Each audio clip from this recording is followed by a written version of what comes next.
ಹೀಗೆ ಆದರೆ ಈಶ್ವರನ ಪೂಜೆ ಕೈಲಾಸವಲ್ಲ, ಲಂಕೆಯಲ್ಲಿ ಮಾಡಬೇಕು. ಮತ್ತೆ ಹೀಗೆ ಆದರೆ ಸಾತ್ವಿಕ ಭಕ್ತಿಯ ಭಕ್ತರಿಗೆ ಬೆಲೆಯಲ್ಲಿದೆ. ಹಾಗಾಗಿ ಇದಕ್ಕೊಂದು ಉಪಾಯ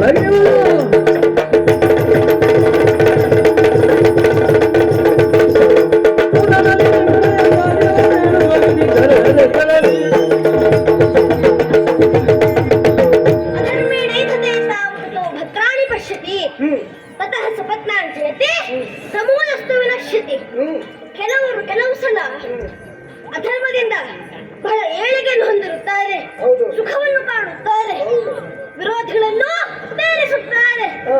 ಆದರೆ ಆಮೇಲೆ ಸತ್ಯ ನಾಶವಾಗುವುದು ಬುಡ ಸಹಿತವೇ ಅಲ್ವಾ? ಆತ ಏನು ಬೇಕಾದರೂ ಮಾಡಿಕೊಳ್ಳಲಿ, ನಾವು ಒಂದು ಉಪಾಯ ಮಾಡ್ತೇನೆ.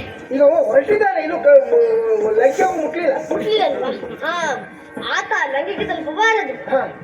ಮಾರ್ಗ ಮಧ್ಯದಲ್ಲಿ ಅವರ ಸಮಯವನ್ನು ಅರ್ಥ ಮಾಡಬೇಕು ಅಲ್ವಾ? ನಮ್ಮಲ್ಲಿ ಅಷ್ಟು ಒಳ್ಳೆ ಮಾತಾಡಿ ಸಮಯವನ್ನು ವ್ಯರ್ಥ ಮಾಡುವ ಸತ್ಯ ಸಾಕ್ಷಿಗಳು ಯಾರಿದ್ದಾರೆ ನೋಡಿ, ಜನ ಒಳ್ಳೆ ಮಾತಾಡಬೇಕು. ನೀವೇ ಇದ್ದೀರಲ್ಲ, ಈ ಕೆಲಸಕ್ಕೆ ನಿಮ್ಮನ್ನೇ ಬಿಟ್ಟರೆ ಮತ್ತೆ ಯಾರಿಂದಲೂ ಆಗದು. ಹೆಚ್ಚು ಹೊತ್ತು ಮಾತಾಡ ಒತ್ತಾಯ ಮಾಡುವ ನಾನೇ. ಹಾಗಲ್ಲ, ಈ ಕೆಲಸಕ್ಕೆ ತಪ್ಪಡಿ ನಿಮ್ಮನ್ನೇ ಬಿಟ್ಟರೆ ಮತ್ತೆ ಯಾರಿಂದಲೂ ಆಗದು. ಯಾಕೆ? ಯಾವಾಗ ಮಾತಾಡಬೇಕು, ಏನು ಮಾತಾಡಬೇಕು, ಎಷ್ಟು ಮಾತಾಡಬೇಕು ಎಂದು ಬರೆದು ಕೊಟ್ಟು ಕಂಠಪಾಠ ಮಾಡಿಸಲು ಈಗ ಸಮಯವಿಲ್ಲ. ನೀವೇ ಆದರೆ ಯೋಚನೆ ಮಾಡಿ ಅಲ್ವಾ? ಮತ್ತೆ ನಿಮಗೆ ಹೇಳ್ಬಿಡುದು ಅಗತ್ಯ ಬೇಡ. ಕೆಲವು ಜನ ಇದ್ದಾರೆ ಕಂಠಪಾಠ ಮಾಡಿದ್ರು ಸ್ವಲ್ಪ ಕಷ್ಟ.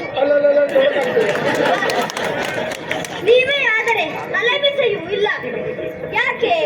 ಸಣ್ಣ ಹುಡುಗರಿಂದ ಹಿಡಿದು ಮುದುಕರವರೆಗೂ ಎಲ್ಲರನ್ನು ಮಾತಾಡಿಸುತ್ತೀರಿ. ದೇಶ ಸುತ್ತಿದ್ದು, ಅವಕಾಶ ಓದಿತ್ತು, ಈ ಎರಡು ಅನುಭವ ನಿಮಗಿದೆ. ಮತ್ತೆ ನೀವು ಬರ್ತೀರಾ ಎಂದ್ರೆ ಬೇಡಪ್ಪ ಅಂತ ಹೇಳುವ ನಮ್ಮಲ್ಲಿ ಯಾರೂ ಇಲ್ಲ. ಅಷ್ಟು ಬೇಡಕ್ಕೆ ಉಂಟು ನಿಮಗೆ. ಪ್ರಸಂಗವನ್ನು ಯುದ್ಧ ಮಾಡಬೇಕು, ಬೇಗ ಬೇಗ ಮುಗಿಸಬೇಕು. ಹೆಣ್ಣುಮಟ್ಟ ಚಾರಣಾಕ್ಷರಕ್ಕೆಲ್ಲ ನಿಮ್ಮನ್ನು ಬಿಟ್ರೆ ಈ ಕ್ಷೇತ್ರದಿಂದ ಬಿಡಿ. ಅಲ್ಲಲ್ಲ, ಹಾಗಲ್ಲ. ಮುತ್ತ ಕಳಿಬೇಕಂದ್ರೆ ಹೆಚ್ಚು ಮಾತಾಡ್ಬೇಕಾಯ್ತು. ಹೆಚ್ಚು ಮಾತಾಡಿದ್ರೆ ಸಾಕೋ ಮಾರ ಅಂತ ಮುಗಿಸೋ ಅಂತ ಹೇಳಿದ್ರಿ ಅಂತ.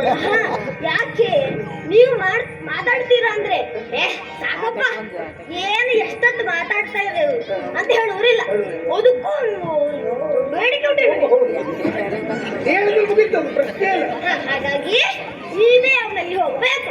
ಮತ್ತೆಲ್ಲ ನನ್ನ ಸಂಕಲ್ಪದ ಆದಿತ್ತು ಸ್ವಾಮಿ, ನಾನು ಹೋಗಿ ಆ ಪ್ರಯತ್ನ